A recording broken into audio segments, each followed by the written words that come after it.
Bentrovati, oggi sono con due sacerdoti, Don Bucolo che vedete puntualmente ogni trasmissione, ma alla mia destra c'è Don Salvo Cubito che è il rettore del seminario interdiocesano di Catania. Bentrovato, grazie, perché con Don Salvo Cubito vogliamo parlare di quale deve essere il ruolo del sacerdote oggi, quale prete nel mondo di oggi. Questo è esattamente il titolo della trasmissione. Sappiamo quanto sia importante il ruolo del sacerdote, del parroco, sono le figure di riferimento dei cattolici, di noi cristiani. Don Salvo, perché questa puntata e perché Don Salvo Cubito?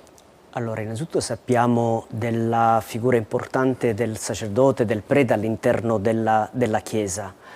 Ed è la domanda, io penso, che la Chiesa si pone sempre in ogni tempo, in ogni secolo, no? Perché sempre la Chiesa cerca di incarnare la sua presenza nel mondo, il mondo è in continuo cambiamento, per cui si pone in questo tempo, in questo oggi, quale figura di prete, come il sacerdote è chiamato a incarnare la sua missione. Solo che, come dice Papa Francesco, non solo siamo in un'epoca di cambiamenti, ma in un cambiamento epocale.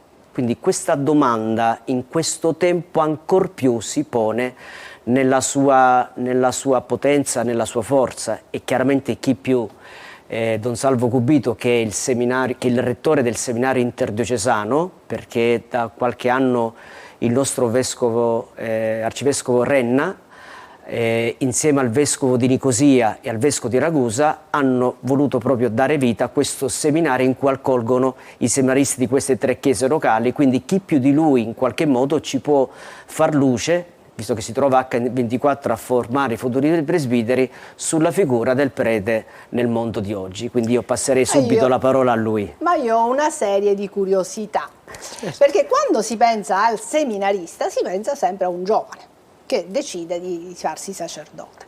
E invece nella mia esperienza piccolina di chiesa sto notando che sono sempre più numerose le persone anche di una certa età, che hanno un lavoro, che hanno avuto una loro vita, che sentono in cuor loro la vocazione e diventano seminaristi. Quindi non è detto che il seminarista sia un giovane, può essere anche una persona adulta, grande.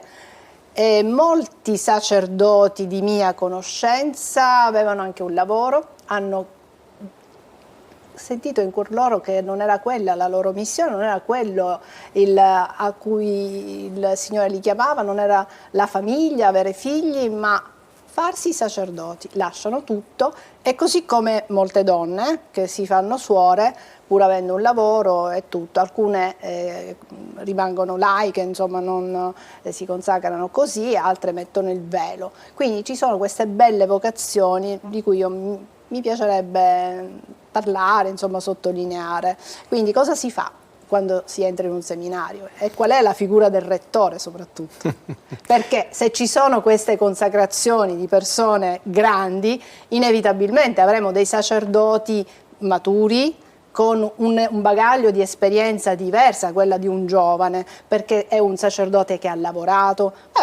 Giovanni Paolo II aveva fatto l'operaio, quindi abbiamo avuto un grandissimo Papa che conosceva bene cos'era il lavoro, lui ha vissuto in un periodo storico particolare, per cui quindi bisognerebbe parlare prima della vocazione, cioè capire che cos'è la vocazione. È quel desiderio profondo che ogni uomo ha di realizzare i propri scopi, gli obiettivi, alcuni obiettivi nella propria vita, in modo da dare senso a quelle domande esistenziali che ognuno di noi si pone. Che cosa devo fare nella mia vita, dove vado, come posso rendere la mia vita più ricca interiormente piuttosto che solamente esteriormente. Sono questi appunto gli stimoli che vengono fuori, che si evincono quando c'è una vocazione ad una vita consacrata, perché sappiamo benissimo che la vocazione nella Chiesa non ha solamente l'accezione del donare tutta la propria vita in una vocazione speciale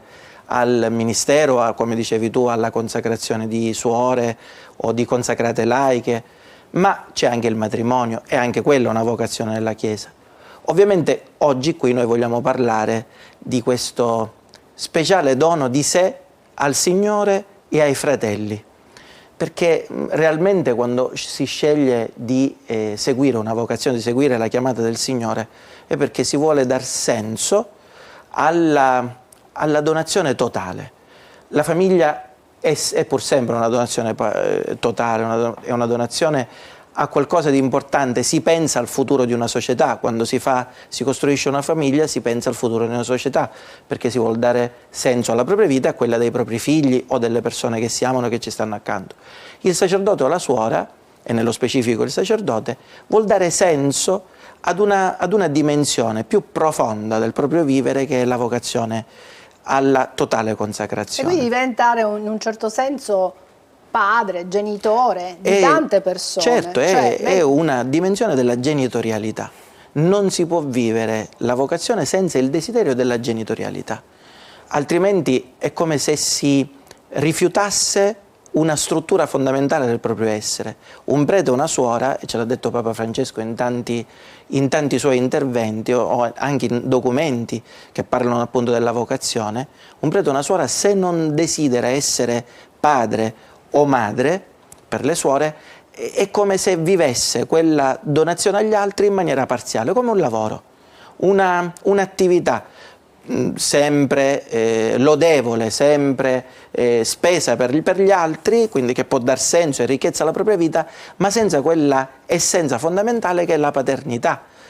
Ora, infatti, quando siamo in seminario noi parliamo spesso con i ragazzi della paternità, e come tu dicevi prima sono ragazzi che hanno anche una certa età, quindi si sono confrontati.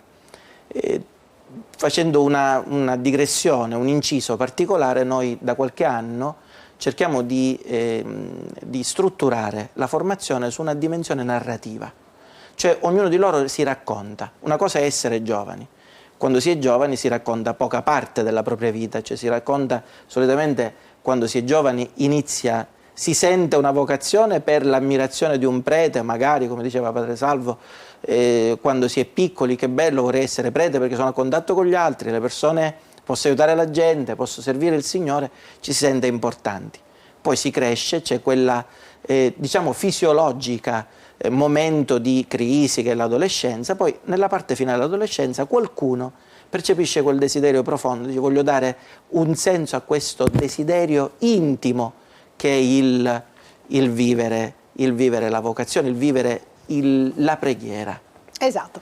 Nella diocesi di Catania ci sono stati anche dei sacerdoti, ne ricordo uno in particolare che era rimasto vedovo, quindi aveva avuto dei figli, era nonno, ha elaborato tantissimo, ha pensato tantissimo, è stato accompagnato in questo discernimento e poi è stato un grande sacerdote, adesso non c'è più. Ma ecco, nel mondo di oggi essere sacerdoti non è semplice, perché un tempo, secondo me, la figura già del sacerdote, del sindaco, del farmacista, ecco, avevano quell'alone di rispetto, di persona. Adesso ci sono i social, ci sono molti più pettegolezzi, le persone spesso sono diffidenti perché purtroppo le cronache sono anche infarcite di sacerdoti che non sono proprio, come dire, non brillano per santità, e purtroppo fanno più rumore questi che i tanti sacerdoti che invece svolgono il loro ministero con grandissima generosità d'animo, lo dobbiamo dire, perché mai fare di tutta un'erba un fascio. Ecco, nel mondo di oggi la figura del sacerdote come deve essere? Come deve cambiare? Deve cambiare innanzitutto? Allora, è ovvio che siamo figli di questo tempo e quindi dobbiamo dare risposte alle urgenze dei nostri giorni. Essere sacerdoti oggi è ovvio che non può essere più come quelli di una volta, quelli di un tempo, vuoi per appunto il mondo social, la realtà che oggi si viene a vivere, si sperimenta, si ha un contatto più diretto con i problemi della gente. Una volta il prete, almeno nelle nostre realtà, il prete apriva la chiesa, era accogliente, le persone andavano. Ora il prete non può più rimanere dentro la Chiesa, il prete deve vivere la Chiesa come quel luogo di accoglienza, ma se non va a cercare non avrà nessuno dentro. Cioè, è tutta una dinamica differente, c'è tutto un percorso differente da vivere, da sperimentare, e quindi ci si deve cimentare con tutti quelle metodologie, quei percorsi che permettono di incontrare la gente nella loro quotidianità. E la quotidianità della gente sappiamo che è molto più impegnata, quindi il prete deve essere capace di mediare tra il dentro e il fuori, tra l'interno della Chiesa, che è il luogo dove Dio nella sua presenza reale si manifesta, c'è nell'Eucaristia, nella parola di Dio, ma anche lo deve sperimentare, il prete deve cercare di entrare nella logica di un mondo che ha bisogno di sentire una parola di conforto. Ed io aggiungo che sicuramente i laici sono attratti dai sacerdoti che hanno un certo stile, che sanno testimoniare, che sanno essere nei loro ambienti ma con uno stile diverso, che sappiano, come dire, nutrire le persone, non solo delle parole belle e buone, perché quello lo può fare qualunque laico, qualunque persona che abbia una sensibilità per gli altri, no? Ecco, c'è secondo me un forte bisogno di spiritualità, mentre molti sacerdoti, e io qua lo devo dire, è come se nelle loro parrocchie forse le fanno diventare come dei luoghi di un centro di aggregazione, sì, che lo può fare qualunque associazione. Quindi se non c'è, secondo me, quella differenza, cioè io devo trovare in una parrocchia anche il pane buono, cioè una forma di spiritualità, altrimenti mi seguo un qualunque circolo secondo le proprie attitudini si può seguire qualunque forma associativa.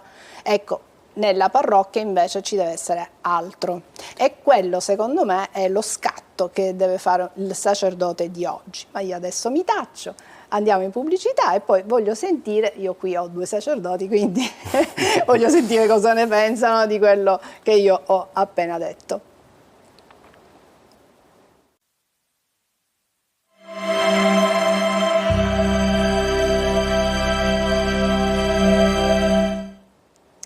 Eccoci, il nostro ospite oggi è Don Salvo Cubito, che è il rettore del seminario interdiocesano di Catania. Stiamo parlando del ruolo del sacerdote nel mondo di oggi. Io ho lanciato alcune provocazioni, adesso sono curiosa di sapere come Don Cubito ci risponderà, ma chiaramente interpellerò anche Don Bucolo, che ci accompagna sempre in queste nostre trasmissioni. Sarebbe interessante sapere anche cosa voi ne pensate, e a tal proposito devo dirvi che le nostre trasmissioni, tutte quelle che abbiamo realizzato finora, potete trovarle su YouTube sul canale siciliaplay.it. Quindi se volete rivedete questa trasmissione e poi potete anche commentare. Sicuramente Salvo Cubito, che ha il ruolo e il compito di formare i seminaristi, avrà un'indicazione da parte vostra, da parte dei laici, che tipo di sacerdoti preferiamo avere. Allora, Don Cubito, avevo lanciato io quella provocazione. Una provocazione senza dubbio frutto della necessità di avere oggi questa dimensione della spiritualità connessa profondamente ad un'umanità che si fa attiva nel territorio, si fa presente nel territorio. E riuscire a coniugare le due cose significa vivere appieno la propria spiritualità, cioè non dimenticare chi si è. Ecco perché, tornando al discorso che facevamo all'inizio, persone più grandi che, scoprendo nella quotidianità la loro spiritualità, scelgono di donarsi totalmente al Signore.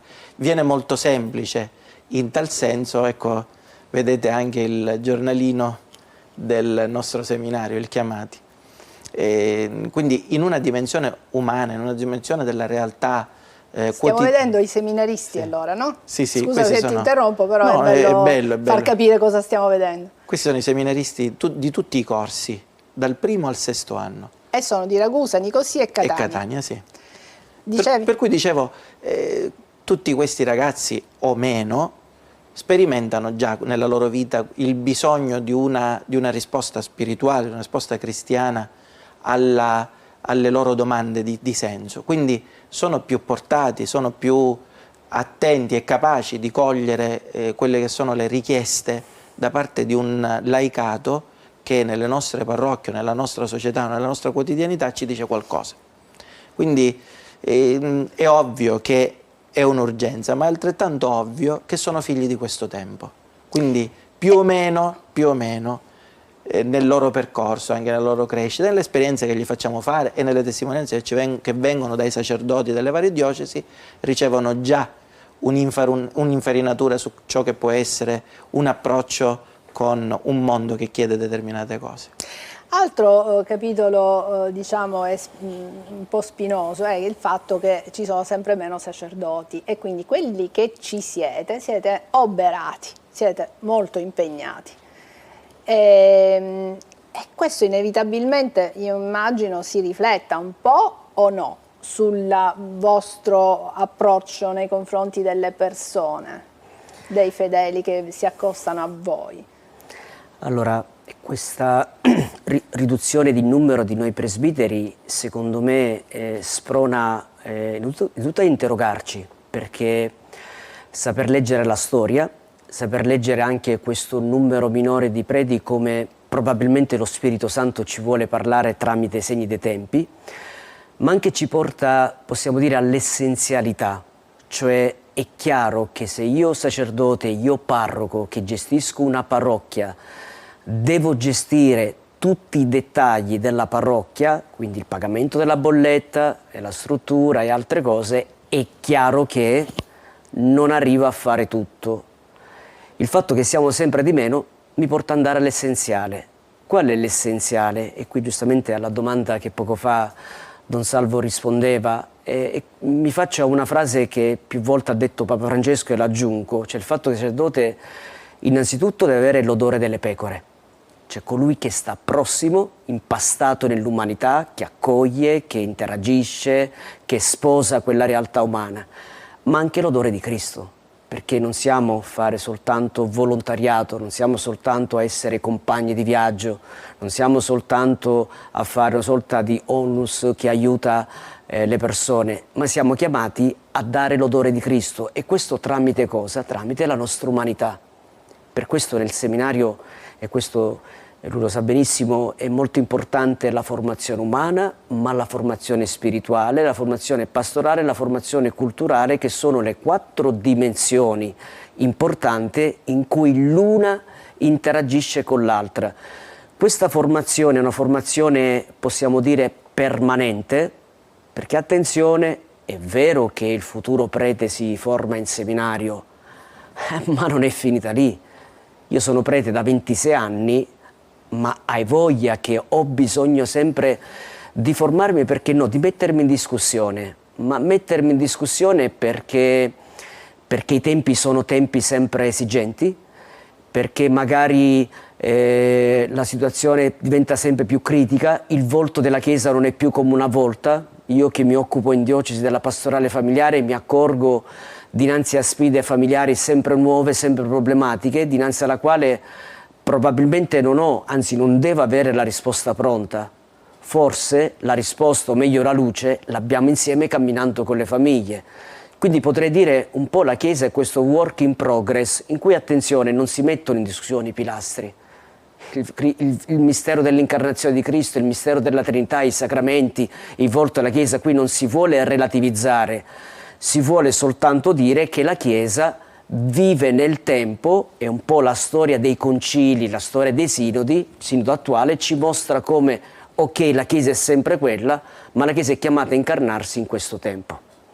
Certo, ma io direi non è detto il fatto che siano meno sacerdoti, perché abbiamo parlato anche di vocazioni che arrivano in età matura, sì, e quindi quelle sono, come dire, dei sacerdoti che possono stare anche più accanto, possono comprendere anche meglio la vita degli altri, eccetera. Ma penso che sia importante anche la dimensione della preghiera. Papa Francesco diceva: non disprezzate la pietà popolare, ecco, No, anzi, utilizzatela per, come canale per formare i laici, le persone. Ecco, così nel mio sguardo vedo che c'è grande ammirazione, per esempio, per i sacerdoti, sì, che riescono ad accogliere, attrarre, eccetera, eccetera, che riescono anche a organizzare tanti eventi, ma che vengono percepiti come persone anche di preghiera. Perché torno sempre a quel concetto, c'è bisogno di spiritualità, sì. E non si spiegherebbe altrimenti perché tante persone sono attratte dalla New Age, da altre religioni, dal buddismo. Perché? Perché sono alla ricerca di qualcosa che evidentemente la Chiesa spesso non riesce, o comunque non hanno incontrato quel sacerdote giusto che gli fa percepire e capire che la ricchezza della religione cattolica, che è molto più ricca, lo dico perché ho studiato anche le altre religioni, quindi lo dico con cognizione di causa, questo è un mio pensiero, però quando mi ritrovo a parlare con persone di altre religioni, io dico: ma guarda che nella Chiesa cattolica questo che tu chiami, per dire Icinen, significa questo, e per noi è così, per noi cattolici. Quindi ecco, non trascurare questa dimensione. Io ritengo che sotto questo punto di vista ogni uomo ha dentro di sé un senso religioso, è una terza dimensione del vivere. C'è quella intellettuale, c'è quella umana, quindi quella fisica, lo sviluppo di tutte le proprie capacità fisiche e intellettuali, ma l'uomo ha sempre avuto, anche nelle forme più semplici, il desiderio di una religiosità da colmare con determinate risposte, con determinate presenze, appunto la presenza del Cristo o in altre religioni, e soprattutto attraverso percorsi che permettono di dare risposte e di avere quella stabilità, quell'equilibrio interiore che poi illumina tutta la vita della persona. Ecco, ritorniamo a quella prima affermazione, osservazione che è stata fatta. La testimonianza. Noi oggi siamo in un tempo in cui la gente non ha più bisogno di parole, ha bisogno di testimonianze concrete e serie, di aver trovato qualcosa che può cambiare la vita.